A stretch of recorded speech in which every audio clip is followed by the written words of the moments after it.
अऊज़ु बिल्लाहि मिनश्शैतानिर्रजीम बिस्मिल्लाहिर्रहमानिर्रहीम व बिही नस्तईन निअमल मौला व निअमन नसीर अल्हम्दुलिल्लाहि अहलिही वस्सलातु अला अहलिहा अम्मा बाद फ़क़द क़ाल अल्लाहु हकीम फ़ी किताबिल मजीद बिस्मिल्लाहिर्रहमानिर्रहीम इन्नद्दीन इंदल्लाहिल इस्लाम और मोहम्मद व आले मोहम्मद सल्लल्लाहु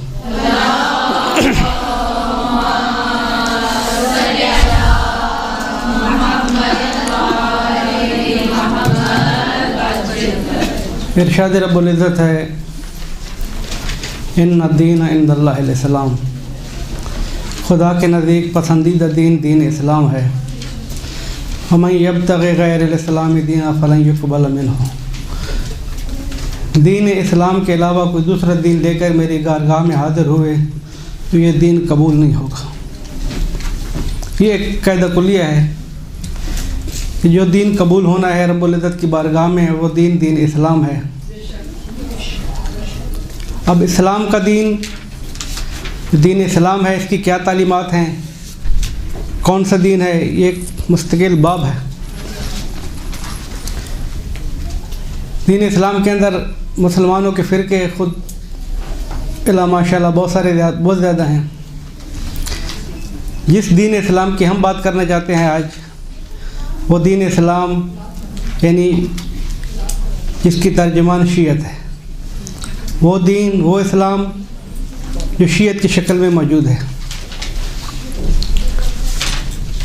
और हमारा दावा है शियत का कि सही मानों में दीन हमें अहले बैत से मिला है, हम उसके वारिस हैं।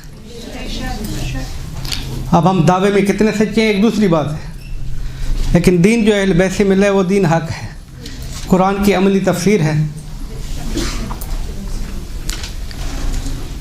शियत कहलाने के बाद अब शिया कौन है, चूँकि आज हमने पेश ये करनी है कि बरसग़ीर की शियों की तारीख़ क्या है, शियत के मोहसिनीन कौन हैं, शियत के खिदमत गुज़ार कौन हैं, शियत यहाँ पर कैसे पहुँची, शियत को यहाँ पर किसने तरवीज किया, शियत को यहाँ पर किसने फैलाया। ये बहुत सारे मौज़ूआत हैं, लेकिन बरसग़ीर में शियत के उन्वान से गुफ्तगू करने से पहले फ़कत दो जुमलों में याद करने कि शियत से मुराद क्या है। ख़ुद शियों के अंदर बहुत सारे फ़िरके हैं, शियत के नाम से बहुत फ़िरके हैं। इन फ़िरकों के ऊपर गुफ्तगू एक बहस है, लेकिन इसका आप इजमाली खाका देखना चाहें तो आप इससे अंदाज़ा लगा सकते हैं। 310 हिजरी में हमारे एक आलिम बुजुर्गवार का इंतकाल होता है, गैबत सुगरा का ज़माना है, अग़ै मूसा नौबख्ती, और एक आलिम बुजुर्गवार हैं साद अशअरी। एक का 310 हिजरी में इंतकाल है, दूसरे का 309 हिजरी में इंतकाल है, गैबत सुगरा का ज़माना है। इन दोनों बुज़ुर्गों ने एक किताब लिखी है जिसका नाम है फ़िरक़ शिया, शिया फ़िरके। शिया फ़िरक़ों की दास्तान उन्होंने कब पेश की है कि शिया फ़िरके हैं, जब अभी तक गैबत सुगरा है। मूसा नौबख्ती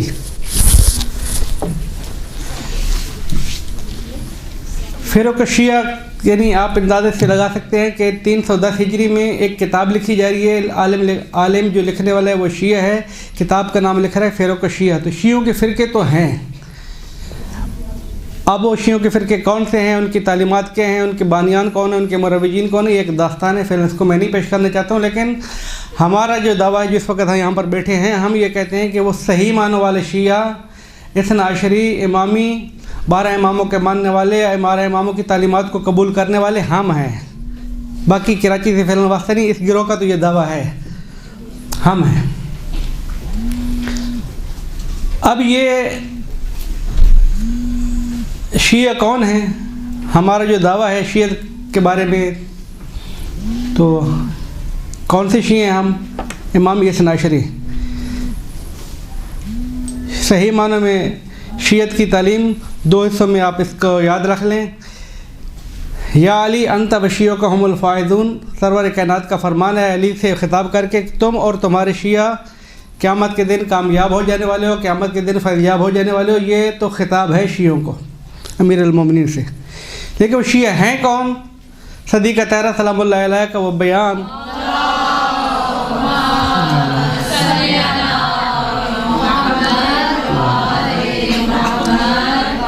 जब सदीक़ा कायनात से सवाल किया गया कि हम आपके शिया हैं या शियों की अलामतें क्या हैं, तो बीबी ने फरमाया इन तामल बिमा अमरना का।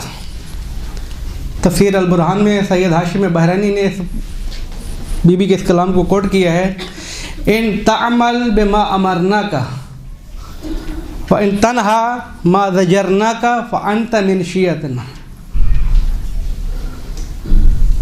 व इल्ला फला। दो लफ्ज़ों में बीबी ने बिल्कुल फ़ैसला सुना दिया है। इन तामल बिमा अमरना का, हर वो चीज़ जिसका हमने आप लोगों को हुक्म दिया है, जिसके बारे में हमने फरमाया कि ये काम आप लोगों ने करने हैं। इन तामल बिमा अमरना का, अगर जो हमने हुक्म दिया है उसको आप अंजाम देते हो। व तनहा अम्मा ज़जरना का, और जिस चीज़ से हमने रोका है उससे रुक रहे हो। व अंत मिन शियतना, फिर आप लोग हमारे शिया हो, हमारे अवामिर की पाबंदी करते हो, हमारे नवाही से रुक रहे हो, तो व अंत मिन शियतना, आप लोग हमारे शिया हो। व इल्ला फला, अगर नहीं तो फिर नहीं। अगर हमारे अवामिर की पाबंदी नहीं करते हो, हमारी रोकी हुई चीज़ों से नहीं रुकते हो, तो फिर हमारे शिया भी नहीं हो। अब हम अपने दावे में कितने सच्चे हैं, कितने हम बीबी के पैरवाकार हैं, कितने हम इमामा के इमाम फरामीन को इताअत करते हैं, उनकी रोकी हुई चीज़ से रुकते हैं, ये हम अपने गिरबान से खुद और खुदा से फ़ैसला करते हैं। बाकी किसी का कोई बस चलने वाला नहीं है कि जो अवामिर हैं उसके ऊपर हम अमल करते हैं, जो नवाही हैं उनको हम रुकते हैं, ये नहीं रुकते हैं। ये मेरे और मेरे खुदा का मसला है। ये है शीयत की तारीफ़। शीयत की इस तारीफ़ के बाद अब हम आते हैं, क्यों शीयत एक जहानी मज़हब है अल्हम्दुलिल्लाह। कोई ऐसा दुनिया जहान में मुल्क नहीं है जहाँ पर कोई शीयत का वजूद ना हो। हर मुल्क में है, तो हर सारी तारीख़ तशय्यो पेश करना, वो भी 1470 तारीख़ तो मुश्किल है। हम फ़ैलन आते हैं अपने मौजू की तरफ कि शिया बर-ए-सग़ीर में कब और कैसे आए और उनको तरवीज किसने की है। दूसरे अल्फाज में अगर आप खुलासे के तौर पे कोट करना चाहें तो बर-ए-सग़ीर की शिया तारीख़ और मोहसिनान तशय्यो, मोहसिनीन तशय्यो कौन है। हम बड़ी आसानी के साथ दर्स भी करते हैं, मजलिस भी करते हैं, अज़ादारी भी करते हैं, ज़ियारतों पे भी जाते हैं, ज़ियारतें भी कर रहे हैं। कोई रोकने वाला नहीं है, कोई टोकने वाला नहीं, कोई मुश्किल इजाज़ खड़ी होने वाली नहीं है। लेकिन सरज़मीन कुफ्र, हिंदुस्तान सरज़मीन कुफ्र है। इस कुफ्र के अंदर इस्लाम, इस्लाम के बाद सही मानों में दीन तशय्यो की तरवीज, उसकी सही अक्कासी, और उस हालत में कि जहाँ पर शीयत का नाम लेना जुर्म है, कत्ल हो जाने के लिए तैयार हो जाए, उस हालत में शीयत को बचा के अमानतन हम तक पहुँचाया किसने है। हम जितनी आसानी से हम यहाँ पर शीयत के ऊपर एतराज़ात कर रहे हैं, जितनी लापरवाही कर रहे हैं शीयत से, इतनी आसानी से हमें ये शीयत मिली नहीं है। इसके पीछे बहुत कुर्बानियाँ हैं, बहुत कुर्बानियाँ हैं। सरज़मीन बर-ए-सग़ीर के अंदर इस वक्त 5000 के लगभग ऐसी मुक़्तदिर मुअल्लिफ़ीन, ऐसी मुक़्तदिर शख्सियात जिन्होंने अपनी जान का नजराना पेश करके शीयत को बचाया है। हमारे अंदर इतनी भी हिम्मत नहीं है माज़अल्लाह, यानी आप लोगों को खिताब नहीं, मुझे अपने हवाले से बात कर रहा हूँ कि हम किसी 5000 में से 5 के बारे में कोई ये कहें कि भाई गुफ्तगू कर लें कि शीयत का बचाने वाले 5000 में से 5 अफराद मुहिम हैं कौन से। यानी यहाँ पर 1% 2% की बात नहीं है, हज़ारों की बात है। हज़ारों में से एक को पहचान लें हम सही मानों में, उस 1000 में से वो आदमी एक ऐसा है कि जिसने शीयत को बचाया है। 5000 कुर्बान हो गए हैं, मुक़्तदर वैसे तो बहुत हैं, लेकिन हम 5 को भी नहीं जानते हैं। 40,000 के करीब किताब बर-ए-सग़ीर में शीयत की तर्जुमान लिखी जा चुकी है, तर्जमे हो चुके हैं, मार्केट खाली है। बर-ए-सग़ीर की किताबें यहाँ पर मार्केट में न होने के बराबर हैं। बेअनवानी मिसाल आपको दे दूँ, मुफ्ती अब्बास रिज़वानुल्लाह ताला अलैह शीयत के बहुत बड़े कदावर शख्सियत हैं। सैयद मोहम्मद अब्बास, मुफ्ती अब्बास 1306 हिजरी में फ़ौत होते हैं। आज से कितने साल बन जाएंगे? 1441 चल रहा है, 1306 में फ़ौत हुए, कितने साल बनेंगे? कुछ बोलेंगे तो पता चलेगा। 135 साल। 135 साल की शख्सियत पहले फौत होने वाली, जो मीर हामिद हुसैन जैसी शख्सियत के उस्ताद हैं, 350 किताबें लिख के जा रहे हैं और इस वक्त उर्दू में उनकी एक किताब मार्केट में नहीं है, एक भी। हज़ीन लाहिजी बनारस में दफन है, 250 से ज़्यादा किताबें लिख के जा रहे हैं, एक किताब भी मार्केट में नहीं है बर सगीर के अंदर। मिर्ज़ा कामिल देहलवी रिज़वानुल्लाह ताला अलैह शहीद राबी के नाम से मरूफ हैं, 70 किताबें दिफ़ाए मकतब अहल बैत में लिख के चले गए हैं, एक किताब मार्केट में नहीं है।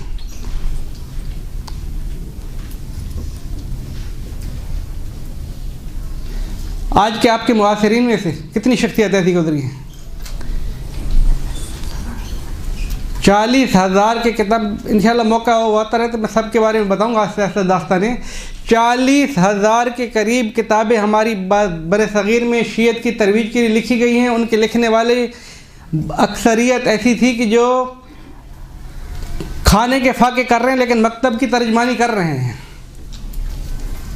खुद ही मुफ्ती अब्बास साहब रिज़वानुल्लाह ताला अलैह का जुमला ये है, अपने हालात में उन्होंने खुद लिखा है कि खुदावंद क़ुद्दूस ने जो मुझे घर नसीब किया है वो ऐसा घर है कि अगर कभी बरान रहमत नाजिल होती है, बारिश आती है तो बारिश रुक जाती है, लेकिन मेरे घर में फिर भी नाजिल होती रहती है।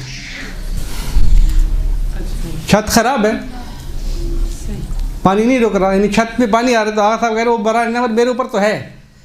इस हालत में घर को बनाने की हिम्मत नहीं है, लेकिन 350 किताबें लिख के चले गए। मीर हामिद जैसी शख्सियत को तरबियत करके चले गए हैं।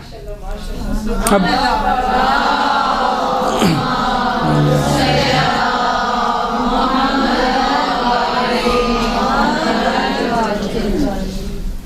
ये चंद एक कुल्लियात हैं कि जिनके ऊपर मैं आपको मसरूफ़ नहीं रखना चाहता हूँ, लेकिन एक दर्द दिल है। इतनी अजीम शख्सियात कुर्बानी दे के गई हैं, शहीद हो गई हैं, उनकी किताबें लावारसों की तरह पढ़ी हैं, बल्कि पढ़ी क्या है ही नहीं, नाबूद हो गई हैं। काजी नूरुल्लाह शस्त्री का आप लोगों ने हालात सुने होंगे, पढ़े होंगे। काजी नूरुल्लाह शस्त्री का मैं सिर्फ 2 मिनट में तारफ़ कराता हूँ, फिर फुर्सत के मौके पर तफसीली मुतारफ़ कराऊँगा। काजी नूरुल्लाह शस्त्री शहीद सालिस जो आगरा में दफन हैं, उनको अगर आप समझना चाहती हैं तो इन 2 मिनट में आप समझने की कोशिश कीजिएगा।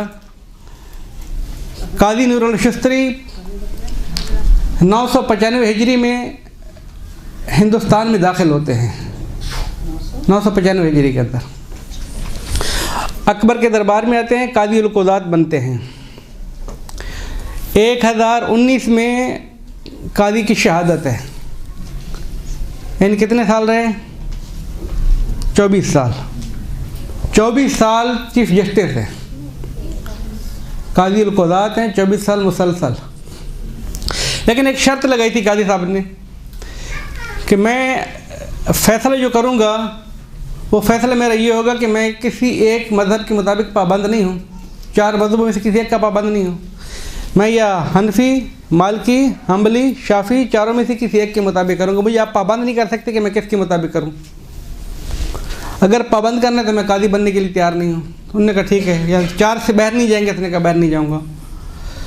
4 मज़हबों के मुताबिक 24 साल कुर्सी कदावत में बैठे हैं, एक दिन भी मकतब अहल बैत से हट के फैसला नहीं किया है।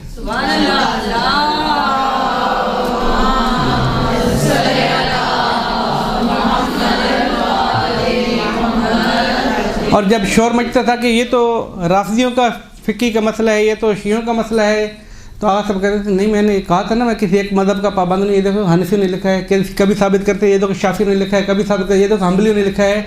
आप इस आदमी के बारे में, इस शख्सियत के बारे में फ़कत ज़हनी तौर पे फ़िक्र करें कि मज़हब खमसा के बारे में उनकी फ़िक़ी इख्तिलाफ़ात के साथ कितना मवाद उनके जहन के अंदर है कि फ़ैसला अहल बैत के बारे में सुनाना है, लेकिन उनकी किताबों से साबित करके दिखाना है। ये ख़ुद तबाहुर इल्मी की दलील है। 24 साल उन्होंने ये कदावत की है। अब इनको समझें आप थोड़ी सी देर के लिए। हम सुबह उठते हैं, दोपहर में आते हैं, फिर थोड़ी देर काम शाम किए तो थक गए, चाय चाहिए, वो चाहिए, तला चाहिए, कोई बोलेगा तो बच्चे भी नहीं बोलना चाहिए, चीख मारेगा, 5 घंटे से थके हुए हैं, ये बच्चे हमारी इसी तरह मार खा रहे होते हैं बेचारे ना। कादी साहब सुबह उठते हैं नमाज के बाद, तहज्जुद के लिए उठते हैं, तहज्जुद पढ़ के फिर अपनी कुर्सी कदावत पे आते हैं 8 बजे, असर तक कदावत की कुर्सी पे बैठते हैं। नोट कीजिएगा अभी। असर के बाद उलमा की महफ़िल लगती है, जलसा है, हर रोज़ महफ़िलें लगती हैं, उलमा की मीटिंगें होती हैं, तबसरे होते हैं, तबादला ख्याल होता है। मगरिब से पहले मगरिब के बाद ख़त्म हो जानी है महफ़िल। हर कोई जाए अपना खाना पाना खाए, नमाज़ पढ़े, आज दोबारा नमाज के बाद फ़ौरन आ जाए। कहाँ पर? अब अकबर का दरबार लगेगा। अब अकबर का दरबार लगना है, काजी साहब ने पहुँचना है वहाँ पर भी। उलमा की महफ़िल लगनी है, काजी साहब ने पहुँचना है वहाँ पर भी। अकबर के दरबार के बाद अकबर जब कभी 12 बजे थक रहा है, कभी 11 बजे थक रहा है, कभी 10 बजे थक रहा है, बादशाह है जब उसका मूड आया, हाँ भाई बस अब थक गए हम, जाए अपने अपने घरों में जाए।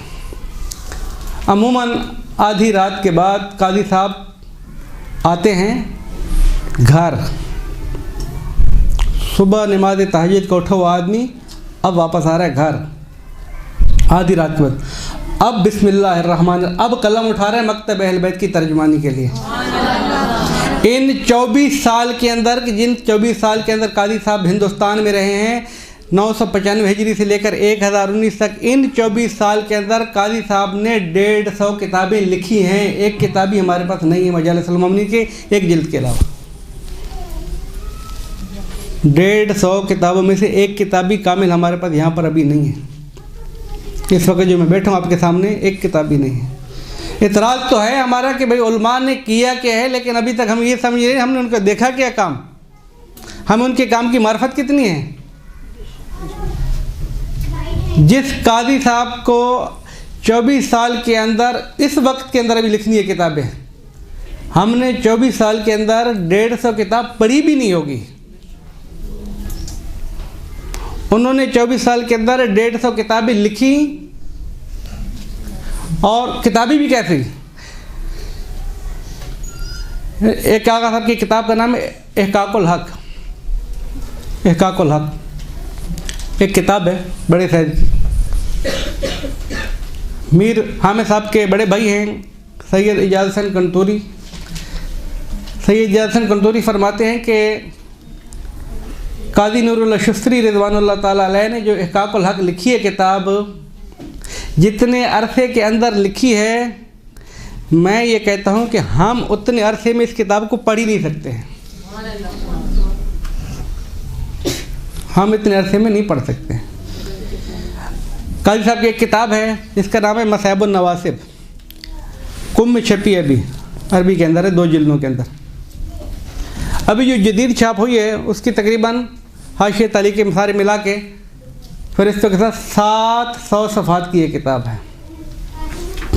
700 सफ़हात की ये किताब काजी साहब ने जब किताब लिखी तो बिस्मिल्लाहिर्रहमानिर्रहीम, आज खुदावंद क़ुद्दूस ने मुझे तौफ़ीक दी है कि मैं फ़लाँ नासबी की या फ़लाँ दुश्मन अहल बैत की किताब का, एक किताब का जवाब है। मैं दूसरी किताबों के नामों में जाऊँगा तो फिर मुश्किल हो जाएगी, लंबा काम हो जाएगा। मीर शरीफ मखदूमी की किताब है शियों के ख़िलाफ़, उसका जवाब लिख रहा हूँ, उसका जवाब लिख रहा हूँ। आज मुझे खुदा ने तौफ़ीक दी है। किताब मुकम्मल हुई, आखिरी सफ़े पे अल्हम्दुलिल्लाह रब्बिल आलमीन, खुदावंद क़ुद्दूस का लाख शुक्र कि आज मुझे खुदावंद क़ुद्दूस ने तौफ़ीक दी कि मैंने इस नासबी की किताब का जवाब दे दी, मेरी किताब कामिल हो गई है।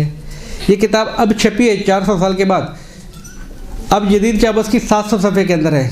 ये किताब का मुकदमा बिस्मिल्लाह के मैं आज लिख रहा हूँ, अल्हम्दुलिल्लाह कि मैंने आज ख़त्म कर दी है। ये किताब 17 दिन की तालीफ़ है।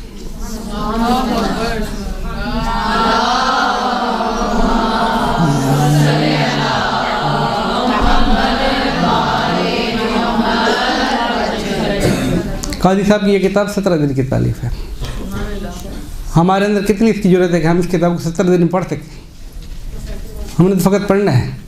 काजी साहब ने दुश्मन के इतराज़ात को समझना है, फिर उनको उनकी किताबों से जवाब भी देने हैं।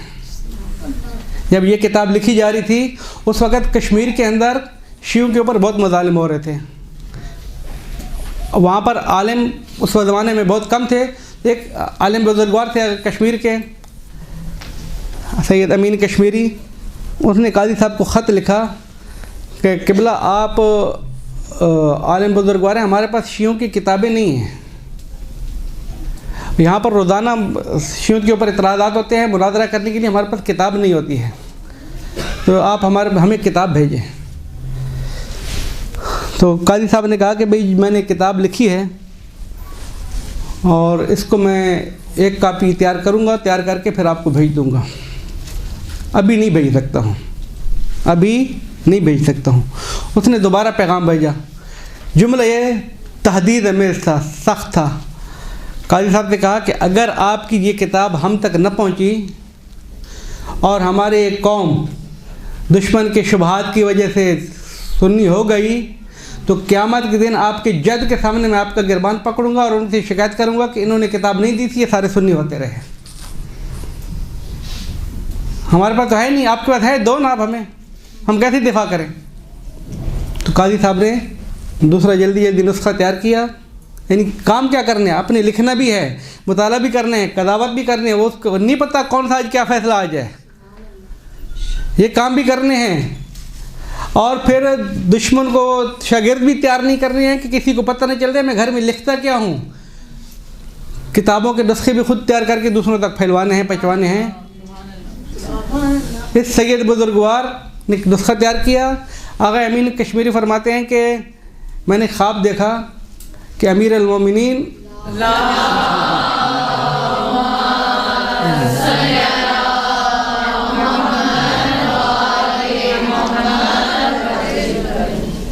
तीरों से भरा तरकश दे रहे हैं और तीर कमान दे रहे हैं और कह रहे हैं कि ये तीर लो, ये कमान लो, अब दुश्मन के ऊपर जितने मार सकते हो मारो। तो मैं सुबह उठा, नमाज़ पढ़ी, मैंने कहा मौला कि ये तीर कमान किस काम के हैं, मुझे समझ में नहीं आ रही, मैं कौन से दुश्मन को कौन से तीर मारूं, मेरे पास तो कुछ नहीं है। तो सुबह से पहले तलुए आफ्ताब से पहले जिस टाइम भी काजी साहब की ये किताब आगा तक पहुँच गई। उस वक्त उन्होंने ये ताबीर की कि ये तीर आ गए हैं अब मेरे पास। और फिर आगा साहब ने लिखा कि जब ये किताब मेरे पास आई फिर किसी दुश्मन अहले बैत को मैंने महफल में फतह याब नहीं होने दिया।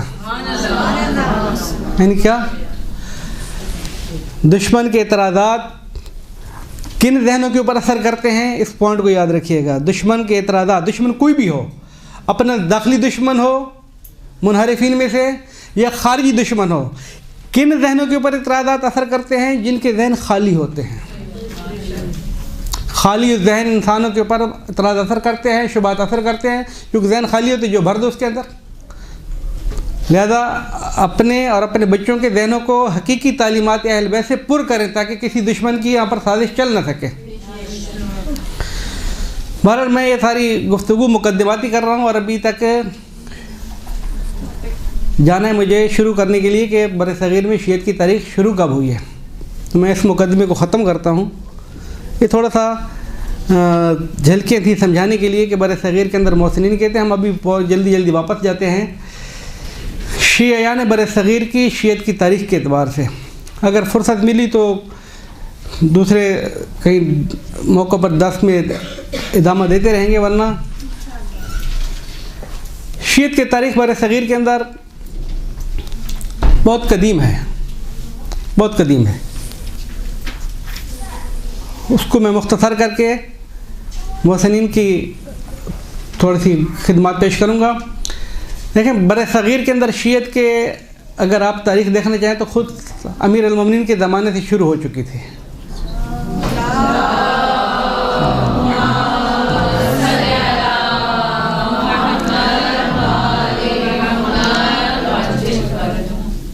हज़रत ने जब सिंध के ऊपर फ़ौजी आए थे तो उस ज़माने में मुबल्लिगीन तशय्युद अली के मानने वाले यहाँ पर फ़ौज की शक्ल में आए। अच्छा, मैं एक बता दूँ जुमला ताकि उसमें फिर वक्तन फ़क्तन हम उसके ऊपर पॉइंट लग गया तो लगाते रहेंगे। बरसगीर के अंदर शियत की तबलीग करने वाली चंद शख्सियात हैं, ये चंद अनावीन हैं, सिर्फ़ उलमा नहीं है। शियत की तरवीज दो किस्म की है। शियत की तरवीज, एक शियत की तरवीज है मोहब्बत अहल बैत, एक शियत की तरवीज है मारिफ अहल बैत। दो अलग-अलग चीज़ें हैं। शियत माना मुहिब अहल बैत, आशिक अहल बैत, ये एक शियत है। एक शीयत है मारिफ अहले बैत, तालीमात अहले बैत, ये दूसरी शीयत है। मारिफ अहले बैत, तालीमात अहले बैत, ये किन को सुनाई जा सकती हैं? जिनके अंदर मोहब्बत अहले बैत होगी। दुश्मन को तो हम सुना ही नहीं सकते हैं। लिहाजा पहला मरला है मुहब्ब अहले बैत की तरवीज, इश्क अहले बैत की तरवीज, ख़ुद अहले बैत की तरवीज। बाद में देखेंगे कि अहले बैत कहते क्या हैं, अहले बैत ने तालीमात दी क्या हैं। लिहाजा ये दो किस्म की तरवीज के लिए दो किस्म के अलग-अलग शीयत के शिया एक ही है, लेकिन हम फ़िलहाल दो किस्म की तस्वुर कर रहे हैं। एक खाली आशिक अहले बैत हैं और एक मारिफ अहले बैत के साथ आशिक अहले बैत हैं। तो ये दो किस्म की मुरव्विजीन की जो शीयत है, इसकी तरवीज करने वाले चंद उन्वान हैं। उलमा फ़ौज बता रहा हूँ अभी थोड़ी देर में कैसे। बादशाहान, बादशाह। तीसरे अफराद जो तफजीली हैं लेकिन हैं सुन्नी। तफजीली एक फ़िरका है सुन्नियों का, सुन्नियों का फ़िरका है लेकिन तफजीली है। कौन तफजीली मैं भी बताता हूँ, ताकि ये थोड़ी सी तशवीश आप लोगों को जहन से ख़त्म हो जाए कि भाई हाँ सुन्नी शीयत कैसी तबलीग कर रहे हैं। ये तफजीली हैं। एक हैं सूफिया कराम। सूफिया कराम की अक्सरियत सुन्नियों की है, लेकिन शिये भी बाद अफराद हैं। इन सब ने, इन चार अफराद ने, फ़ौज ने, बादशाहों ने, सूफियों ने, तफजीलियों ने, इन लोगों ने मोहब्बत अहले बैत को तरवीज किया है। किस तरीके से मैं बताता हूँ। लेकिन मारिफ अहले बैत, तालीमात अहले बैत, अहकाम अहले बैत, जो बीबी ने फरमाया है कि जो हमने हुक्म दी उसके ऊपर आपने अमल करना है, जिसको हमने रोका है उससे रुक जाना है, ये तालीमात फ़कत उलमा ने दी हैं। ये फ़कत उलमा की तरफ से है। ये ना बादशाह बता सकते हैं, ना फ़ौज बता सकती है, ना तफजीली बता सकते हैं, ना सूफी बता सकते हैं। लेकिन दूसरे अफराद का शीयत की उस किरदार के अंदर के मुहब्ब अहल बैत को तरवीज करने में हाथ है। ये एक नुक्ता हो गया अपनी जगह पर। अब ये कैसे हुआ, मैंने अर्ज़ किया अमीर अल-मोमिनीन के ज़माने में जो फ़ौज आई थी, तो वो फ़ौज हमें नमाज सिखाने के लिए नहीं आई थी, रोज़े बताने के लिए नहीं आई थी, मारिफ बताने के लिए नहीं आई थी, असूल दीन उसको नहीं बताने आई थी। वो ये बताने आई थी कि हम अली के मानने वाले हैं, अली ने फलां के ख़िलाफ़ किया था, ये है। फिर दूसरी तालीमात, तो सिंध के अंदर जब सिंध फतह हुआ था तो सिंध की सरज़मीन में तशय्युअ तरवीज हो रही थी, फ़िक्री तशय्युअ उस उन्वान से, मुहब्ब अहल बैत के उन्वान से, लेकिन बहुत महदूद हद तक। हमारे रावियान हदीस के अंदर जो रावियान अहल बैत के रावी हैं जिन्होंने रिवायतें नकल की हैं, 9 रावी हमारे सिंध के हैं जिन्होंने तरवीज किया मकतब की। ये वो वाले हैं कि जो मारिफ अहल बैत को तरवीज कर रहे हैं, लेकिन उनकी यहाँ पर हालात पेश करना, ज़िंदगी कहाँ पर सरफ हुई, किधर सरफ हुई, किसी को कुछ पता नहीं, लेकिन हैं। ज़माना जब बनी उमैया का ख़त्म हुआ तो बनी अब्बास का ज़माना आया। मैं असल में आप लोगों को जल्दी सोच सुना के उस जगह तक आना चाहता हूँ, जल्दी में पहुँच सकता हूँ नहीं, कि फ़िक्री शीयत की तरवीज कब से शुरू हुई है। मुहब्ब अहल बैत तो मुसलसल आ रहे हैं। ज़माना आता है मंसूर दवानकी का। मंसूर दवानकी अब्बासी खलीफा है, और उस अब्बासी खलीफे ने जो पहला क़याम किया था, आप लोगों को पता है, हुकूमत अब्बासी ने कि हम क़याम इमाम हुसैन का बदला लेंगे, शहादत इमाम हुसैन का बदला लेंगे। क़याम किया था कि हम इंतकाम लेंगे, लेकिन उसके बदले में क़याम तो कर लिए, लेकिन दुश्मन फ़कत सदात के हो गए। वो लोग बनी उमैया के तो दुश्मन हुए, सदात के दुश्मन हो गए। दीवारों में चुना गया, मारा गया, शहीद किया गया। वो एक दास्तान है जो आप लोग पढ़ते रहते हैं और सुनते रहते हैं। मंसूर दवानकी के ख़िलाफ़ बनी अब्बास ने क़याम, बनी अब्बास के ख़िलाफ़ हसनी सदात ने क़याम किया। 2 भाई थे, ये खुद एक तारीख़ है, लेकिन मैं इजमालन पेश कर रहा हूँ। 2 भाई थे, हज़रत मोहम्मद नफ्स ज़किया, हज़रत इब्राहीम। ये इब्राहीम बड़े हैं, मोहम्मद नफ्स ज़किया छोटे भाई हैं।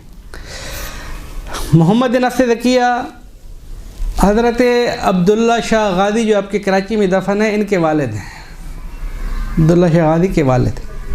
ये अब्दुल्ला शाह गाज़ी कौन है? इस तरह आप शजरे को याद कर लें तो करीबी आप लोग ईरान इराक़ जाते हैं, अल्हम्दुलिल्लाह ज़ियारतें करते हैं, इमामज़ादों की ज़ियारतें हैं। तो ईरान और इराक़ के अंदर इमामज़ादे अब्दुल्ला शाह गाज़ी की निस्बत कम तरीन शजरों वाले बहुत कम हैं कि 8 पुश्तों से है, कोई 9 पुश्तों से है, कोई 11 पुश्तों से। इमामज़ादे उधर बहुत है, बिलाफसल तो बहुत ही कम है, लेकिन 3-4 पुश्तों वाली भी बहुत कम है। अब्दुल्ला शाह गाज़ी उनमें से एक है। अब्दुल्ला शाह गाज़ी, इनके वालिद बुजुर्गार का नाम है मोहम्मद नफ्स ज़किया, इनके वालिद का नाम है अब्दुल्ला महद, इनके वालिद का नाम है हसन मुसन्ना, वालिद का नाम है हसन मुज्तबा अलैहिस्सलातु वस्सलाम।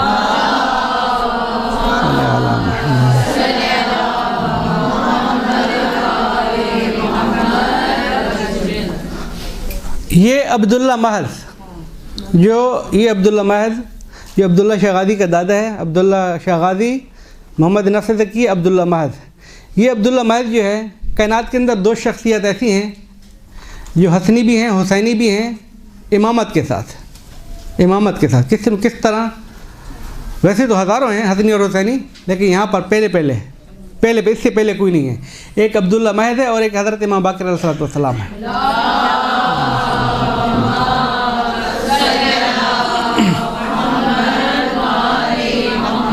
अब्दुल्ला महद के वालिद हसनी हैं, इमाम हसन मुज्तबा सगे दादा हैं।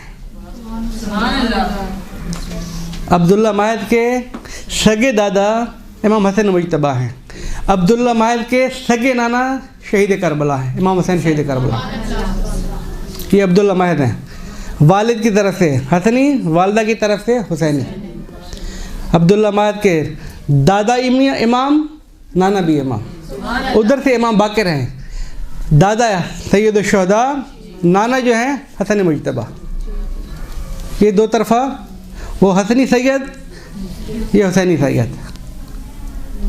हसन मुसन्ना के घर में इमाम हुसैन की दुख्तर है। कौन सी दुख्तर? जिसको आप लोग अमूमन वारों में सुनते रहते हैं, पढ़ते रहते हैं, हज़रत फ़ातिमा कुबरा सलामुल्लाह अलैहा।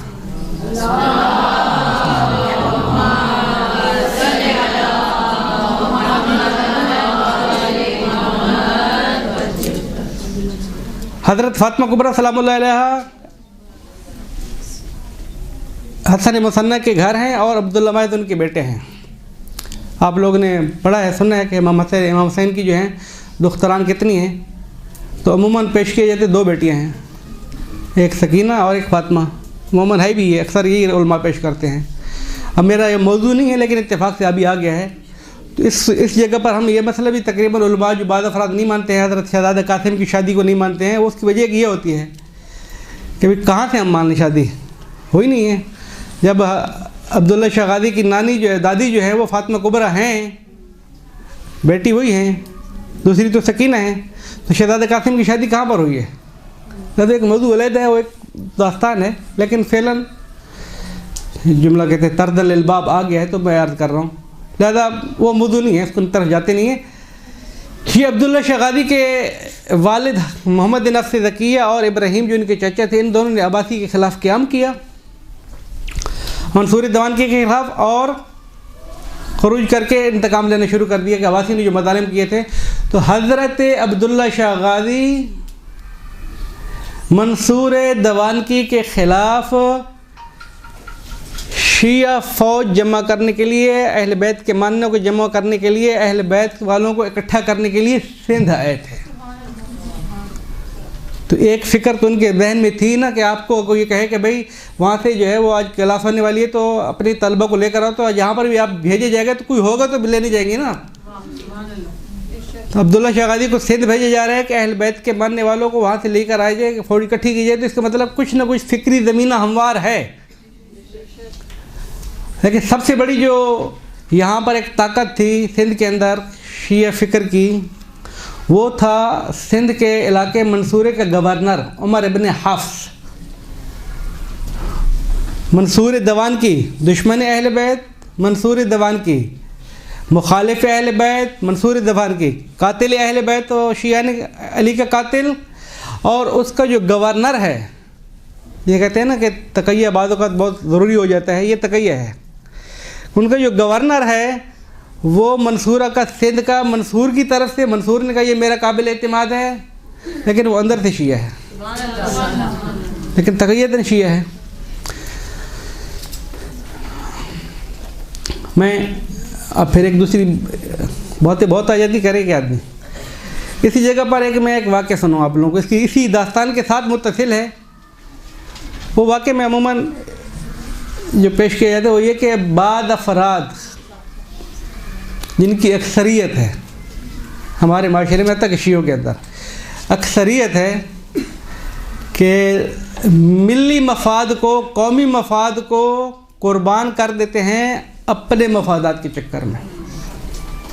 बहुत कम ऐसे अफराद आपको मिलेंगे कि जो देखेंगे कि भाई अगर मैं ये काम करता हूँ तो मेरा तो बेड़ा गर्क, मैं तो मर गया, लेकिन अगर ये मैं काम कर जाऊँ शियत को उरूज हो जाएगा, शियत कामयाब हो जाएगी, मेरी मिल्लत कामयाब हो जाएगी, मेरा ख़ानदान आगे निकल जाएगा, मेरा मज़हब आगे निकल जाएगा। अपने आप को, अपने काम को, अपनी नौकरी को, अपने मेंबर को, अपनी मस्जिद को, अपने वाला माशाअल्लाह इन चीज़ों को कुर्बान करके मिली चीज़ों के ऊपर कुर्बान करना बहुत कम अफराद के अंदर ये सिफ़त है। हर कोई अपनी उसमें लगा रहता है कि मेरा मनफत कहाँ पर है। बाकी कुछ अफराद ऐसे होते हैं कि जो अपनी जानों को भी खेलते हैं, अपने कामों से भी खेलते हैं, अपनी हर चीज़ को दो पे लगाते हैं कि किसी तरीके से वो मकतब बच जाए। यहाँ पर एक दास्तान ऐसी जहन में आ गई अभी, वो इसी के दास्तान का एक हिस्सा ही है। अलबत्ता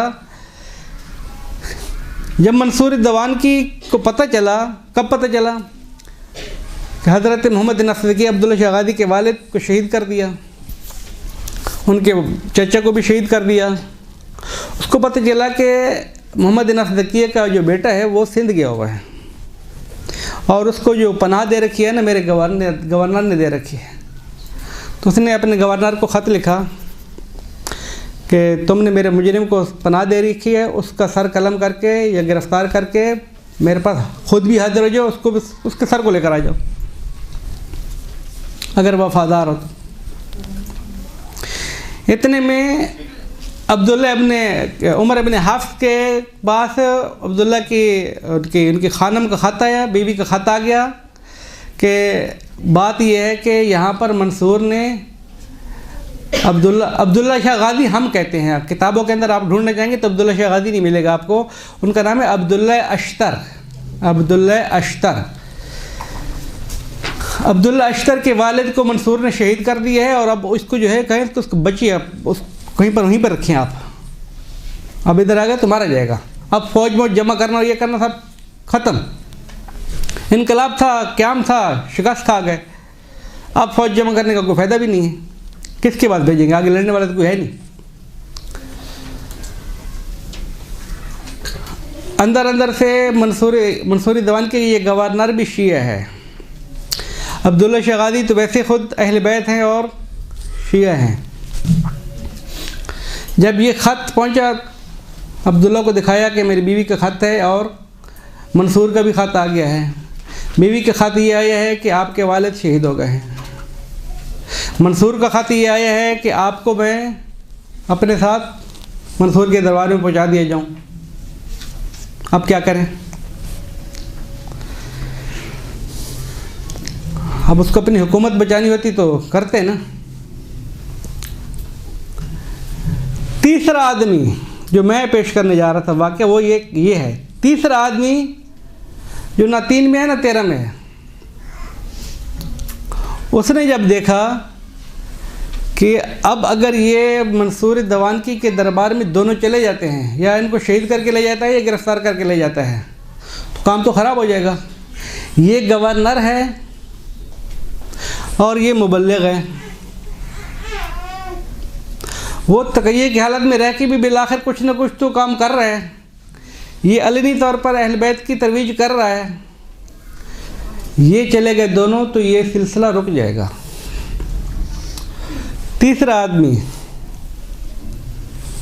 इन दोनों के पास आता है, कहते हैं कि आप दोनों ने नहीं जाना, ना आपने जाना है ना इन्होंने जाना है। उसने कहा फिर कौन जाएगा भाई, तो काम ख़राब हो जाएगा, बात हो जाएगी। उसने कहा मैं जाऊँगा।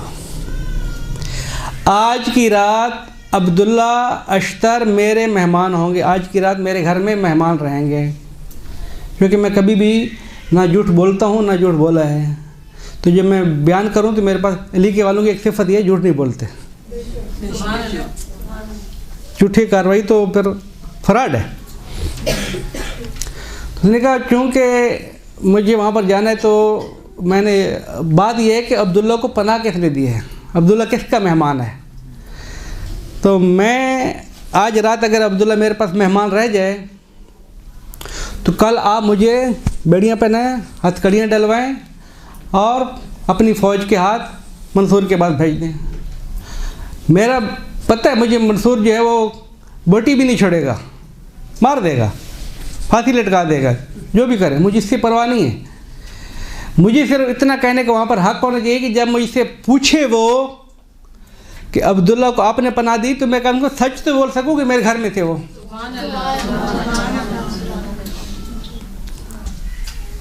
झूठ भी नहीं बोलना चाहते, इतनी बड़ी कुर्बानी भी देना चाहते हैं। इतनी बड़ी कुर्बानी तो झूठ बोल के भी दी जा सकती है, लेकिन वो झूठ भी नहीं बोलना चाहता है। कह रहा है कि मैं रात को मेरे पास मेहमान रहेंगे, लेकिन मेरे मेहमान के मैं उनको खुदाफिज नहीं करूँगा, वो मेरे मेहमान होंगे, रात को निकल जाएं, सुबह उठ के निकल जाएं। मैं अब मंसूर के पास, मंसूर ने जब दास्तान सुनी तो उसने कहा भाई आपने अब्दुल्ला को पनाह दी? उसने कहा बिल्कुल, मेरे घर का मेहमान है वो, मैंने पनाह दे के रखी थी, मेरे घर में रहता था वो। आखिरी रात जब मुझे गिरफ्तार किया गया तो मेरे घर पे था। अब इसमें तो कोई झूठ नहीं है ना। तो उसने कहा आपने क्यों पनाह दी? उसने कहा मैं अली का मानने वाला हूँ, हम तो अहले बैत के मानने वाले हैं, हम पनाह देंगे। उसने कहा सज़ा? उसने कहा मौत। बहरहाल एक दास्तान जो खुलासा कलाम, आप इस आदमी को देखें कि जिसके बारे में मौत को कोई परवाना है ही नहीं, इसकी कोई सज़ा नहीं है, गवर्नर की सज़ा है, मरना अब्दुल्ला ने है। ये क्यों बचा रहे दोनों को? ये फ़कत इसलिए बचा रहे कि मैं मर जाऊँ, मैं एक आम आदमी हूँ, मैं मर जाऊँगा कोई फ़र्क नहीं पड़ेगा, लेकिन आप अगर मर गए तो आगे काम को कौन बढ़ाएगा? इसको कहते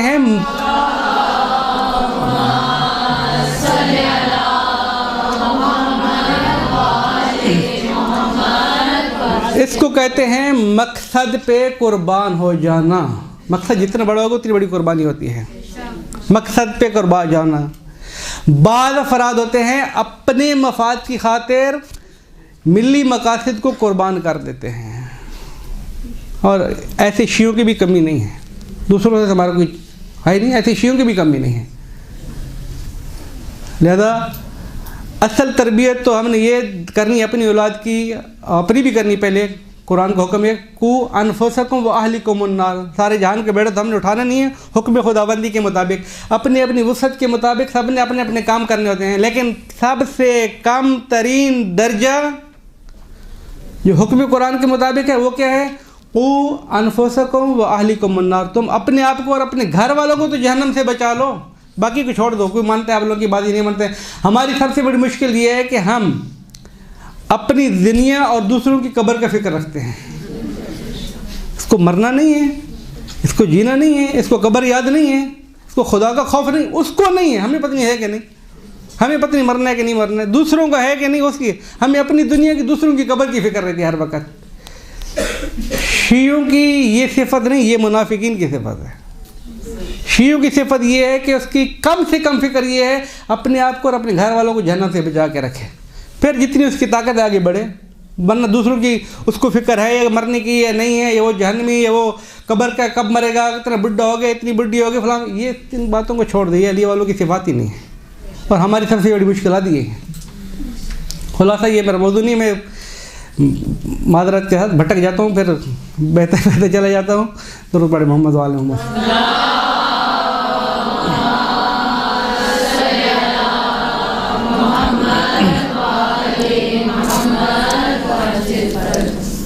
यहाँ से यानी 151 हिजरी 150 हिजरी के अंदर यहाँ से शीयत की तबलीग आहिस्ता आहिस्ता शुरू हुई है। सिंध के अंदर पहले सैयदजादे हैं, हज़रत अब्दुल्ला शाह गाज़ी पहले। अच्छा, यहाँ पर एक फिर दूसरे का वाक़या याद आ जाता है।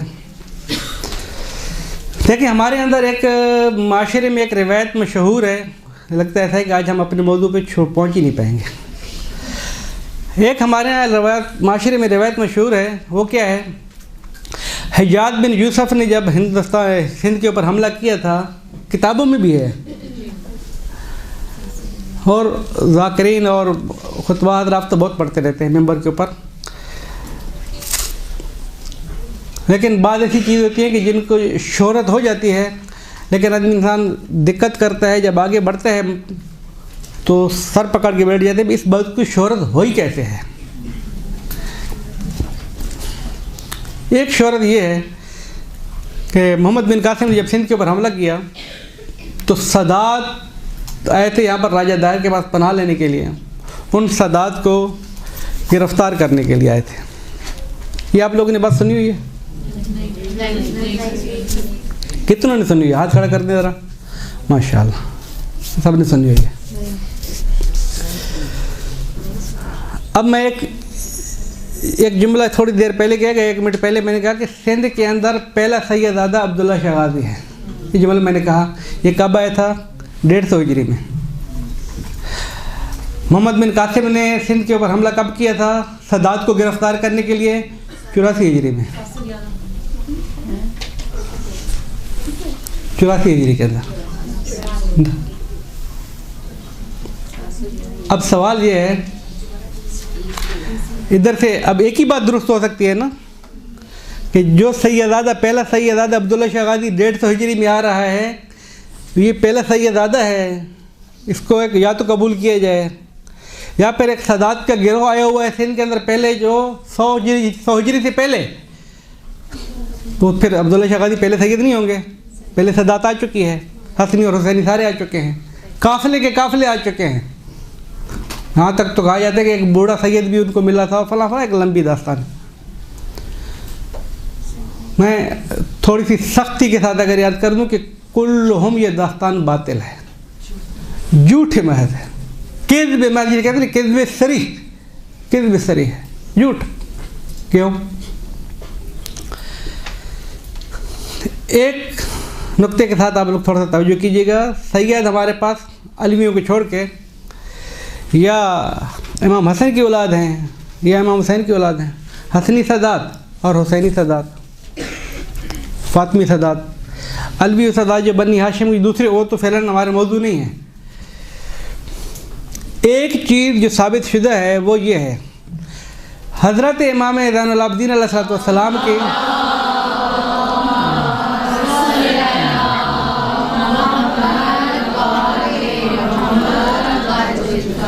इमाम ज़ैनुल आबिदीन अलैहिस्सलाम की जब तक ज़िंदगी रही है, हत्ता कि हज़रत इमाम बाक़िर की भी जब तक ज़िंदगी रही है, जब तक हयात थे, कोई सैयद मदीने से बाहर नहीं निकला है। कोई सैयद मदीने से बाहर नहीं आया है। हज़रत इमाम ज़ैनुल आबिदीन की मौजूदगी में सैयद थे कितने? एक इमाम ज़ैनुल आबिदीन है, उनके बेटे हैं इमाम बाक़िर, हज़रत ज़ैद, ये दूसरे औलाद जो भी हैं, अली असग़र। हज़रत इमाम है हसन मुज्तबा के बेटे हसन मुसन्ना, ये भी उसी ज़माने में हैं। उनके बेटे हज़रत हसन मुसन्ना के भाई, दीगर बिरादरान, ये सारे के सारे पहला गिरोह है। हत्ता खुद हज़रत अब्दुल्ला महद जो पोते हैं, ये सारा का सारा सिलसिला 100 हिजरी से पहले का है। मोहम्मद बिन कासिम ने खरूज किया है, क्या नाम है, आया है सिंध की तरफ, वहाँ से निकल के हज्जाज बिन यूसुफ के नुमाइंदे बन के सैयद साजिदीन की ज़िंदगी में आए हैं। सैयद साजिदीन के फ़र्जंद हैं, वो सारे अपने वालिद के साथ रहते हैं। इमाम हसन मुज्तबा के बेटे हैं और अपने बेटों के साथ मदीना में रहते हैं। मुझे तो अभी तक ये समझ नहीं आ रहा कि वो हसनी सदात, हुसैनी सदात के काफ़िले थे कौन से, जो काफ़िले आए थे और राजा दाहिर ने उनको पनाह दे रखी थी। काफ़िले कहाँ बन गए? अभी तो सारे टोटल सैयद 10-12 हैं जो मदीना में रह रहे हैं, हज़रत इमाम ज़ैनुलब्दीन के साथ हैं। तो कौन से काफ़िले आए थे? हज्जाज बिन यूसुफ खबीस है, लानती है, दुश्मन अहल बैत है, जिस उलमा अहल सुन्नत कहते हैं कि सारी उम्मतों के खन्नास और जालिम इंसान अगर इकट्ठे कर दिए जाएँ क़यामत के दिन, या हर कोई अपनी अपनी उम्मत का सबसे बड़ा खबीस इंसान लेकर आए क़यामत के दिन, इससे बड़ा कायनात के अंदर कोई खबीस नहीं था हमारे पास, तो सारे सुन्नी उलमा ये कह रहे हैं दूसरे अल्फाज में, हम क़यामत के दिन अपना हज्जाज बिन यूसुफ पेश करेंगे। इतना खन्नास, इतना खबीस, इतना मलऊन। उसी तरह उनके अफराद, मुझे उनका दिफा नहीं करना है, लेकिन जो हकीकत है उसको तो कबूल करेंगे। उस सदात के चक्करों में नहीं आए थे, वो सदात को मारने के लिए नहीं आए थे, सदात आए नहीं थे तो मारने के लिए किसके लिए आए थे? हज्जाज बिन यूसुफ राजा दहर ने पनाह दे रखी थी सदात को और उनके मारने के लिए आए थे, तो हमारे लिए राजा दहर अच्छा है या वो हज्जाज बिन यूसुफ मुसलमान अच्छा है? सारी दास्तानी झूठी हैं। अब उनको खबासत साबित करने के लिए आप झूठी दास्तानों से क्यों तमस्सक करते हैं? उनकी खबासतें और वैसी ज़्यादा हैं। बहरहाल ये इस मौजू का भी मैं नहीं छेड़ रहा हूँ। तो अर्ज़ ये करने का मकसद यह था कि हज़रत अब्दुल्ला शाह गाज़ी पहले सैयद हैं, इनसे पहले कोई सैयद यहाँ पर दाखिल नहीं हुआ है। सैयद मुबल्लिगीन हैं, सैयद कोई नहीं आया है। इसके बाद फिर सदात का आहिस्ता आहिस्ता जो है वो फिर जो मज़ालिम हुए बनी अब्बास के, फिर ईरान से हिजरत करके वैसे पहुँचे, फिर एक दास्तान है वो सदात की हिजरतों की दास्तान, तो मौजू ही अलग है। हमारे पास बरे सगीर के अंदर कलमी काम और फ़िक्री काम इश्क़ अहल बैत, मैंने अर्ज़ किया कि चंद अनवान से आया है। सूफिया कराम क्योंकि वो अहल बैत के अनवान से आते थे, तो अहल बैत को रद्द नहीं कर सकते थे, क्योंकि सूफ़ियों के जितना भी सिलसिला है, जितने भी फ़िरके हैं सूफ़ियों के, नक्शबंदियाँ हैं, कादरियाँ हैं, बुखारियाँ हैं, जितनी भी हैं, सहरवर्दी हैं, सरोदी, जितनी भी जो भी ले लें आप, ईरान के ले लें, पाकिस्तान के ले लें, इराक़ के ले लें, सारे सिलसिले तसव्वुफ़, इनमें से अक्सरियत काते अपने आप को अमीर अल-मोमिनीन से मुत्तसिल करती है। जिसकी भी लेकर आते हैं आगे अमीर अल-मोमिनीन है, नहीं तो जिसको वो अपना कुतुब मानते हैं, अपना मुर्शद मानते हैं, अपना वो सारा कुछ मानते हैं, तो उसको ख़िलाफ़ तो नहीं बोलते। वो लोग फ़ज़ाइली पेश करते हैं। जब अगर उनके ख़िलाफ़ बोलना शुरू करेंगे तो फिर खुद उनकी कोई हैसियत ही नहीं रहेगी।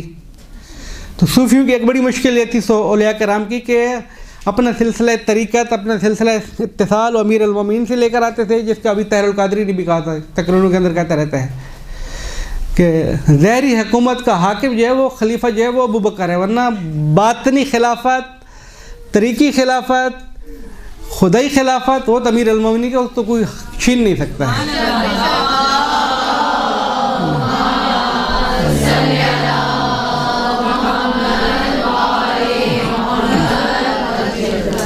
लिहाजा सूफ़िया कराम इस सिलसिले के साथ मुत्तसिल है। तो सूफ़िया कराम ने जितनी भी है अहल बैत के कुछ न कुछ उन्होंने कसीदे पेश किए, तो अब उनका किरदार क्या रहा, उनके तालीमात क्या रही। तालीमात तो बाद में इनराफ़ी हो जाती थी उनकी, अहल बैत की तालीमात से तो हट रहे थे वो लोग, फ़ज़ाइल पेश करते थे। मैंने याद किया कि शियत हमारे पास दो किस्म की, हमारे पास भी दो किस्म की, इस वक्त भी दो किस्म की है। एक फ़कत या अली वाले हैं, नमाज के करीब नहीं जाना है, नारा हैदरी फ़कत, ना रोज़ा रखना है, ना नमाज़ पढ़नी है, ना पर्दा करना है, ना कुछ और काम करना।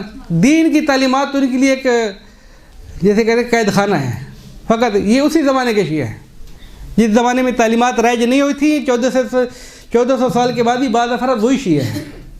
हम तो अली के मानने वाले, जहन्नम हमें क्या कहेगी। लेकिन 1400 साल से जो तालीमात हो रही हैं उसकी भी एक गिरोह शियों का है। उस ज़माने में भी था जो अपने आप को कुर्बान कर रहा था। अभी मैंने वाक़या सुनाया है, मकसद बच जाए, और अभी भी हैं अल्हम्दुलिल्लाह। अभी ताज़ा आप लोग के सामने कासिम सलमानी शहीद हुए हैं। हमारा ये मौजू नहीं, लेकिन एक वाक़या इत्तेफाक से आ गया है। तो कासिम सलमानी से जब इंतखाबात में कहा गया था कि आप रियासत जमहूरी के उसमें खड़े हो जाएं, तो आपके लिए सिपा भी मदद करेगी, फ़ौज भी मदद करेगी, ये भी मदद करेंगे, दूसरे अफराद भी मदद करेंगे, तो आपका सदर बन जाना यकीनी है। आ जाए वोटों के अंदर आप। तो कासिम सुलेमानी ने क्या कहा था, मैं फ़ौजी होकर मरना चाहता हूँ, मुझे इन चीज़ों की ज़रूरत नहीं है। ये कमाल है ना। हम तो छोटी छोटी कुर्सियाँ तो बहुत ज़्यादा हैं। एक साहब नाराज़ हुए हैं, आलिम बुजुर्गवार नाराज़ हुए हैं, अमामा पहने हुए, गिरोह छोड़ दिया था। व्हाट्सएप को मैं इत्तेफाक से देख रहा था, तो उसने कहा कि मैं छोड़ रहा हूँ क्योंकि मुझे एडमिन से काट दिया गया है। अब मैं, ये हमारे लिए बहुत मुहिम है व्हाट्सएप का एडमिन रहना। तो जब ये कुर्सी हमारे लिए मुहिम है तो वहाँ तो आप क्या समझते हैं। हाँ, ये मुश्किल है कि पोस्ट से हटाया जा रहा है, लेकिन वहाँ फिर आप सदर बनना आपका यकीन ही है। नहीं, मैं एक फ़ौजी बनना चाहता हूँ। लिहाजा ये जब तक है ना अंदर शैतान, काम तो हमें नहीं करने देगा। इसको पाक करना ज़रूरी है। हमारे एक बहुत बड़े आलिम गुज़रार, माजरत है मैं कुछ मौजूद हट के कुछ और भी बातों का यहीं करता रहता हूँ। हमारे एक दोस्त थे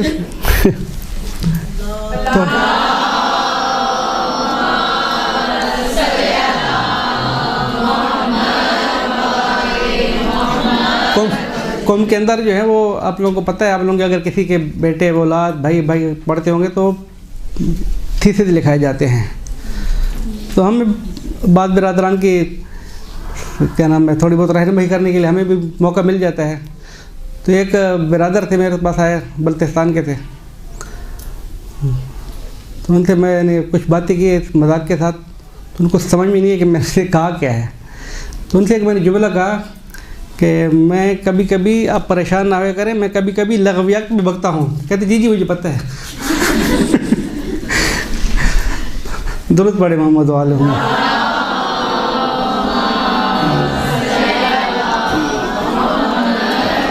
तो यार ये थोड़ी बहुत लग़वियात आ जाती हैं, इसको आप तहम्मुल करेंगे। हमारे एक आलिम बुजुर्गवार गुजरे हैं, आगे कुमश इलाही मुफस्सिर कुरान है। मेरे मौजू से इसका कोई रब्ता नहीं, लेकिन आगे इत्तेफाक से दूसरी मौजू के नुमान से आया हूँ। तो मुफस्सिर कुरान है, तो वो मशहद गए तो उनकी खानम हरम में गई। खानम गई हरम तो देहात की औरतें उनको मिल गई कि भाई ये मुजतहिद की बीवी है, इससे कुछ सवाल जवाब करें। तो उन्होंने सवाल जवाब तो बाद में करने थे, पहले उन्होंने पूछा पहले आप ये बताएं कि आप अपने घर में क्या करती हैं। अपने घर में मैंने क्या करना था, बच्चों को संभालती हूँ, खाना पकाती हूँ, ये करती हूँ, घर के काम जो होते हैं ख़वातीन के करती हूँ। उसने कहा और क्या करती हैं? उसने कहा और कुछ नहीं करती हूँ। उसने क्या मतलब, और कुछ नहीं करती आप? आके नहीं करती हूँ। उन देहाती औरतों ने कि जो बिल्कुल कुछ भी पड़ी हुई नहीं थी, उन्होंने एक जुमला कहा हरम के अंदर खड़े होके, कहा फिर आपके अंदर और हमारे अंदर फ़र्क क्या हुआ? आप भी कुछ नहीं ये काम करती हो, हम भी ये काम करते हैं। तो उसने कहा फिर क्या कहना चाहती है आप लोग? उसने कहा कहना हम ये चाहते हैं कि हम देहात के हैं, ना पढ़ना जानते हैं ना लिखना जानते हैं, अंगूठा छाप आदमी है, किताब का पता नहीं चलता, ऐसे पकड़ी जाए ऐसे पकड़ी जाए। बच्चों को संभालना, बच्चे की तरबियत करना, घर के काम करना, ये हम अच्छे तरीके से अंजाम देते हैं। आप मुजतहिद के घर में रह रही हो, आप भी ये करती हो, तो आपके मुजतहिद के घर में रहने का फ़ायदा क्या है? कुछ और नहीं करती हो तो वो तो चकरा गई बेचारी। उसने कहा मैं तो मुझे समझ में नहीं आ रहा मैं क्या करना चाहिए, मुझे कुछ भी पता नहीं है। घर आ गए, घर आके उन्होंने कुमश इलाही से बात की कि आज मुझे कुछ ख़वातीन मिली और इस तरह से मेरे साथ बात की। कुमश इलाही जो है सर पकड़ के बैठ गए। उन्होंने कहा कि ये ख़वातीन हो सकता है ख़वातीन हो, लेकिन मुझे तो लगता है कि खुदा ने कोई मलाइका भेजे थे ख़वातीन के चक्कर में मुझे दर्द देने के लिए, मुझे दर्द देने के लिए। अब वो बेचारी और परेशान होगी कि ये क्या बात है। उन्होंने कहा क्या मकसद? उन्होंने कहा मकसद ये है कि अगर, अब थोड़ी सी तवज्जो कीजिएगा, अगर क़यामत के दिन खुदावंद क़ुद्दूस की बारगाह में मैं कुमश इलाही मुजतहिद मुफस्सिर कुरान पहुँचूँ और मेरे साथ गधा भी आ जाए, गधा, तसव्वुराती गुफ्तगू हो रही है ना, हकीकत में तो नहीं हो रही, तसव्वुराती गुफ्तगू हो रही है, मेरे साथ गधा भी आ जाए और गधा खुदावंद क़ुद्दूस के बारगाह में खुदा से खिताब के या रब्बे करीम, ऐ मेरे मालिक, तुमने मुझे गधा पैदा किया है, इसको तुमने इंसान पैदा किया है। बच्चे पैदा करना, बच्चों की तरबियत पैदा करना, बच्चों के लिए ग़िज़ा का बंदोबस्त करना, पेट पूजा करना, ये करना वो करना, ये और ज़िंदगी भर काम करना। मैंने बच्चे भी पैदा किए, बच्चों को पाला भी है, काम इससे ज़्यादा किया है। गधा है ना, गधा तो इंसान ज़्यादा काम किया, काम इससे ज़्यादा किया है। इसने बच्चे पाले, काम किया, अपना पेट पाला। मैंने बच्चे पाले, काम किया, अपना पेट पाला। मेरे और इसके दरमियान फ़र्क है, आपने इसको क्यों अशरफुल मखलूक बनाया है, मुझे क्यों गधा बनाया है? अगर काम इसने भी वही करने थे, काम मैंने भी यही करने थे, तो मैं गधा, ये अशरफुल मखलूकात, वो कौन सी चीज़ थी जिसका आपने इनके सर पे ऊपर ताजे अशरफुल मखलूकात रखा है? वो तमगे की मुझे बात बताएं। कुमशे अलैहि फरमाते हैं कि अगर खुदावंद कदूस मुझसे खिताब कर दे, ऐ कुमशे इस गधे को राज़ी कर लो, चले जाओ जन्नत के अंदर। तुमने क्या काम अच्छे किए थे कि जो तुम्हारे और गधे के दरमियान फ़र्क है?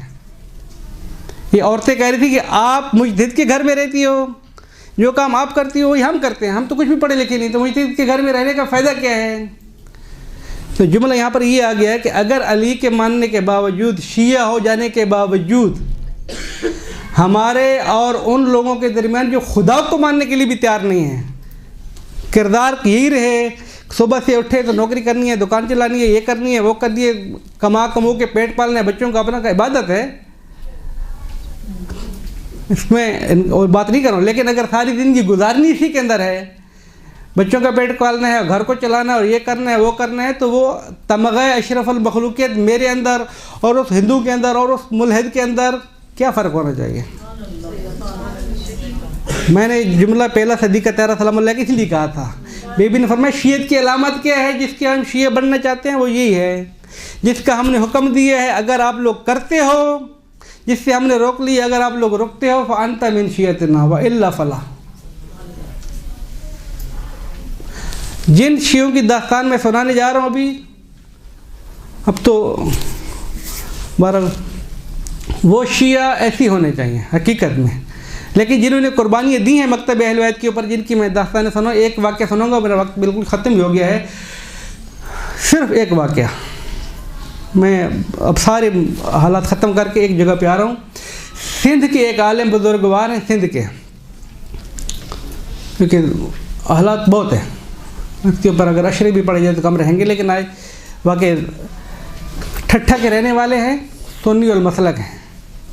तवज्जो से सुनिएगा इस मज़लूम दास्तान, शायद आखिरी दास्तान। सिंध के ये आलिम बुजुर्गवार जिनका नाम है अहमद ठठवी, अहमद ठट्ठा के रहने वाले हैं, सुन्नी हैं, हनफी हैं। उनको अमीर अल-मोमिनीन ने, कादी नूरुल्लाह शुस्तरी ने अपनी किताब मजालिस अल-मोमिनीन ये वाक़या लिखा है। कादी के दोस्त थे, कादी नूरुल्लाह के दोस्त थे, वो मुआसिर हैं। लिखा है कि एक दिन अमीर अल-मोमिनीन ख्वाब में आते हैं और कहते हैं कि तफसीर कशाफ की आयत जो विलायत से मरबूत है उनकी तिलावत करें आप, तफसीर कशाफ की। ठठवी साहब सुबह उठे, अपनी लाइब्रेरी को देखा तो किताब नहीं है। अपना उनका वाले जो था ठट्ठा का कादी था, तो वाले से कहा कि तफसीर कशाफ, उसने कहा नहीं है। ठट्ठा एक ज़माने में इल्म का मरकज़ था, देखा भाई क्या खुलासा कशाफ नहीं मिली उनको। तफसीर कशाफ आज तो उर्दू में भी है, फ़ारसी में भी है, अरबी भी है, हर ज़बान में है, लेकिन उनको नहीं मिली। कुछ अरसे बाद एक आदमी, अब्दुल्ला नाम का आदमी है कि जो मशहद से आ रहा है सिंध में तिजारत करने के लिए। जब ठट्ठा पहुंचा तो उसने पूछा यहाँ पर कोई अहमद नाम का कादी दादा रहता है? मैंने कहा हाँ रहता है। दास्तान नबी, लेकिन मैं जिसकी तरफ जा रहा हूँ जल्दी जल्दी सुर्खियाँ सुना के वो एक नुक्ते पे पहुँचना है। तो जब मुलाकात हुई तो उसने कहा भाई ये किताब ले लें आप। उसने कहा क्या किताब है? उसने कहा तफसीर कशाफ।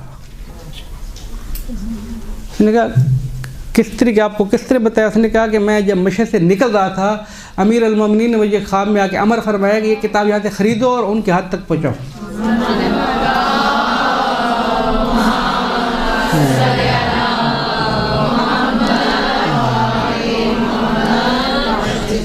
ये किताब ख़रीद के उनके हाथ तक पहुँचाओ। मैंने किताब ख़रीद ली, मैंने अपना वो ख्वाब भी लिख लिए और ये सारा कुछ। उसने जब देखा कि भाई, जब ये सुना तो उसने कहा कि किताब ख़रीदने के लिए अमीर अल-मोमिनीन का फरमान और मुझे रात को ख्वाब आने का फरमान, तारीखें भी एक ही हैं, ये मुझे पढ़ने का हुक्म नहीं है। सीधे सीधे अमीर अल-मोमिनीन ये कहना चाहते हैं कि मेरे रास्ते पे आ जाओ।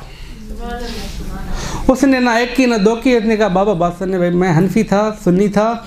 अब इस दास्तान के बाद जो है मेरा शेखैन को बाकी पकड़ना, उनके दामन को थाम के रखना जो है मेरे लिए कोई जवाब नहीं बनता। मैं तो अली का मानने वाला हो गया हूँ, शियत।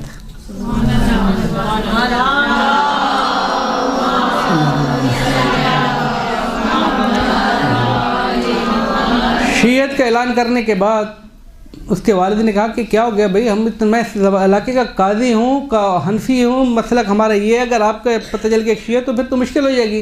उसने कहा मुश्किल हो तो मैं क्या कर सकता हूँ, मैं तो मसलकन शिया हो चुका हूँ, अब मेरे लिए जवाब भी नहीं बन रहा ना। तो उनको घर से निकाल दिया गया, घर से निकाल दिया गया। वो आए मज़ीद नजफ़ व करबला ज़ियारतें पढ़ने, मज़ीद पढ़ने के बाद खुलासा करूँ, अकबर के दरबार में पहुँच जाते हैं। अकबर के दरबार में जो है वो आ गए फतहुल्लाह शिराज़ी, कादी नूरुल्लाह शुस्तरी, हकीम जो दूसरे बिरादरान थे, फैज़ी और अबुल फज़ल वगैरह, सारे के सारे शिया वहाँ पर मौजूद हैं। जब ये पहुँचे तो इनकी मुलाकात हुई उलमा से, और जब देखा कि आदमी बहुत फाजिल है, पढ़ा लिखा है, तो अकबर उस ज़माने में एक किताब लिखवा रहा था जिसका नाम है तारीख़ अलफ़ी। एक किताब लिखवा रहा था। तारीख़ किताब का उन्वान क्या था? उन्वान ये था कि रसूल खुदा के बाद जो रसालत के उन्वान थे, मुसलमानों के खलीफे हुए हैं, पहले खलीफे से लेकर मुझ तक, अकबर तक, मैं मुसलमानों का खलीफा हूँ। सारे मुसलमान हुक्मरानों के हालात ज़िंदगी और उनकी खिलाफतों के बारे में, उनकी हुकूमतों के बारे में लिखे कोई किताब। 1000 साल गुजर चुका है, कोई किताब लिखे, तारीख़ अलफ़ी यानी 1000 साल तारीख़। अब किताबें भी बहुत कम उस ज़माने में, और उनके पास मनाबे मसादिर भी बनते हैं, टीम बनती है, नहीं लिख पाती है, वो आते हैं नहीं लिख पाते हैं। जब ये पहुँचे तो उनसे जब बात हुई तो उसने कहा मैं लिखूँगा। इनका भी अल्हम्दुलिल्लाह बाग़ भरा हुआ था, इन्होंने लिखना शुरू कर दी। एक किताब क्या, बहुत सारी किताबें और भी लिखी, मुझे किताबों की फ़िलहाल दास्तान नहीं सुनानी, लेकिन अर्ज़ करना, खुल के शियत का ऐलान कर रहे थे, खुल के। तो इनसे कहा गया कि आप ये काम ना करें, खुदा का खौफ करें, मारे जाएंगे। उसने कहा भाई मारे जाएंगे, जो शिया पहले से यहाँ पे रहते हैं वो अपने आप को छुपा के रखें, मैं तो कुछ नहीं कर सकता हूँ। मेरे बारे में तो सबको पता है कि मैं सुन्नी सी शिया हूँ, मैं अपने आप को कैसे छुपाऊँ? मेरे बारे में सबको पता है, नहीं तो मैं तो अलनी गुफ्तगू करूँगा। तो वो अलनी तौर पर शिया थे। खुलासा किताब उन्होंने लिखी, बहुत सारी किताबें लिखी, लेकिन उनके एक दिन रात को है दरवाज़ा खटकता है, मैं बहुत जल्दी में हूँ आपको ताकि वाक़या रह न जाए। दरवाज़ा खटकता है, एक आदमी आता है, मिर्ज़ा फुलाद नाम का आदमी, मिर्ज़ा फुलाद। दरवाज़ा खटखटाता है, काजी साहब बाहर निकलते हैं, अहमद ठठवी। वो कहते हैं भाई आपको फलां हकीम साहब ने बुलाया है, दोस्त इनके। गली में ले गए तो गली तारीख, तो उसने तारीख के अंधेरे में खंजर का वार किया, तो आगा साहब का हाथ कट के ज़मीन पे गिर गया। उसने समझा कि मैंने सर कलम कर दिया है, वो गिर गए हैं। ऐसी आवाज़ आई, वो वार करके भाग गया। अब ये अली का मानने वाला अपने दूसरे हाथ से अपना हाथ उठाता है और हकीम साहब के पास पहुंच जाते हैं। दरवाज़ा खटखटाते हैं, हकीम साहब दरवाज़ा खोलते हैं। दरवाज़ा खोलने के बाद कहते हैं कि क्या बात है? उसने कहा भाई मेरा हाथ कलम हो गया। आप हकीम हैं, मैं वैसे ही आपके पास आ रहा था, इसका इलाज करें। उसने बत्ती वक्ती जलाई, देखा कि उसने कहा कि बात सुने, जो खंजर आपके हाथ पे लगा है इसके अंदर जहर थी, ये जहर में डूबा हुआ था। इस जहर की तासीर बदन के अंदर असर कर रही है। इसका इलाज जब तक तैयार होगा, दवा तो मेरे पास है नहीं, जब इसकी मैं जड़ी बूटियाँ ढूंढूंगा, तलाश करूँगा, तैयार करूँगा, तब तक तो आप कि बचाना बहुत मुश्किल है। इस असर के बाद की जितनी तेज़ी से ये कालापन आगे जा रहा है, इतनी असर के साथ आपकी बहुत ज़्यादा ज़िंदगी है। तो वैसे खुदा के हाथ में 2 दिन से ज़्यादा आपकी ज़िंदगी नहीं। अब अपने वसीयत नसीहत जो कुछ करनी कर लें। उस आदमी की कोई औलाद नहीं, जो शादी भी नहीं थी, उस घर से वैसे निकाल दिए गए थे, न शादी है, न कोई औलाद है, न कोई ख़ानदान है। उनको दफना दिया गया और कब्र के ऊपर पारा लगा दिया गया। कुछ अरसे बाद हालात ख़राब हुए, फ़ौज को कश्मीर जाना पड़ा। तो जब फ़ौज का पारा हट गया, ये पारा इन्हीं उलमा ने लगवाया था, जब पारा हट गया, रात के वक़्त दुश्मनाने तशय्यो आए, दुश्मनाने अहल बैत है, कब्र को खोदा, लाश को बाहर निकाला, आग लगाई, राख उड़ा दी। ये वो शहीद है कि जिसकी ना कब्र है, ना कोई ख़ानदान है, ना कोई औलाद है, ना कोई नस्बी वारिस है। इस आदमी ने मकतब अहल बैत की तर्जमानी में किताबें लिखी हैं। मैं बार बार जो जुम्मल वादक बरादरान साथ करता हूँ वो यही करता हूँ। अब इन लोगों का इल्मी वारिस कौन है? इन्होंने तो अपनी जान की कुर्बानी की मकतब को बचाने के लिए। अब इन लोगों का वारिस कौन? वो तो किताब लिख के चले गए, ख़ानदान तो है नहीं। बेटा छपाएगा, पोता छपाएगा, निवासी छपाएगी, नवासा छपाएगा, दमाद छपाएगा, भाई छपाएगी, बीवी छपाएगी, वो तो ख़ानदान है ही नहीं। उनकी मेहनतें रह चली जाए, यानी हमारे साथ इसका कोई ताल्लुक़ नहीं है। मैं अब वक्त ख़त्म हो गया, आखिरी दफ़ा ये आखिरी जुमले और अर्ज़ ये करूँ कि आप लोग थोड़ी सी हिम्मत करें। उस जुमले खुदा के हुक्म के मुताबिक, कू अनफुसकुम व अहलिकुम अन्नार, अपने आप को और अपने घर वालों को आग से बचानी। आग क्या बदला? आग तो जल नहीं रही है, जो हम जला रहे हैं नाफरमानी खुदावंद कुदूस करके। इस आग से अपने आप को बचाएं।